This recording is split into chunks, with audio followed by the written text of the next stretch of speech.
تو شیخ کچھ لوگ کہتے ہیں کہ ہندوستان، پاکستان اور بنگلہ دیش میں 340 اولیاء کرام گئے تھے اور ان تمام کو اللہ کے رسول صلی اللہ علیہ وسلم نے عرب سے ہندوستان میں تبلیغ کے لیے بھیجا تھا۔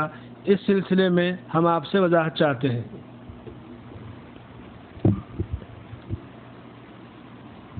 اللہ کے نبی نے جو چٹھی ان کے نام لکھی تھی وہ بتلائیے کہاں پوسٹ کی تھی؟ جو 300-400 اولیاء کو اللہ کے نبی نے حکم دیا تھا، کیسے دیا تھا؟ لکھ کر دیا تھا یا زبانی؟ اگر لکھ کر دیا تھا وہ لیٹر ہمیں بھی دکھلا دیجئے اللہ کے نبی کا، جیسے آپ بادشاہوں کو خط لکھتے تھے کہ میں نبی ہوں، مجھ پر ایمان لے آؤ، اور اگر ایمان نہ لاؤ گے تو یہ ملک تمہارا ہوگا، اگر نہ لاؤ گے تو ہماری حکومت یہاں تک پہنچے گی جہاں تک تمہارا دارالخلافہ ہے۔ لیٹر موجود تھے، اللہ کے نبی نے لکھے۔ ایسا ہی کوئی لیٹر اولیاء اللہ کے نام ہو تو ہمیں بھی دکھلائیے، ہم بھی دیکھ لیں۔ اور اگر زبانی کہا تھا تو بتلائیے کس کے سامنے کہا تھا؟ اللہ کے نبی تو فوت ہو گئے، اور فوت ہو جانے کے بعد رب کہتا ہے اے نبی تو بھی جو قبر میں ہے نہیں سنا سکتا ان کو۔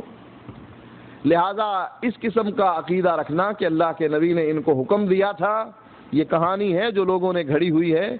جیسا کہ تبلیغی جماعت کے بعض عمراء یہ کہتے ہیں کہ اللہ کے نبی کے پاس وہ اپنا ملک چھوڑ کر مدینے میں جا بسے، اللہ کے نبی نے ان کو حکم دیا جاؤ ہندوستان جاؤ، وہاں تم سے کام لیا جائے گا۔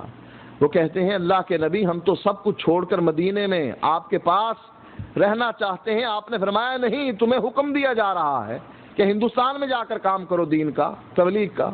کہیں الیاس صاحب کو حکم ہے، کہیں زکریہ صاحب کو حکم ہے، اور کہیں کسی اور کو ہے۔ لہٰذا یہ سب کہانیاں ہیں جو گھڑ لی گئی ہیں، اللہ کے نبی نے کسی کو حکم نہیں دیا۔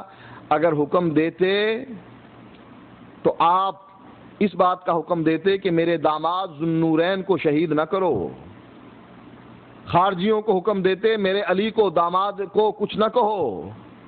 آپ نے اس وقت کوئی حکم نہیں دیا تو آج حکم دینے کے لیے آپ کو کیا ضرورت پڑ گئی تھی؟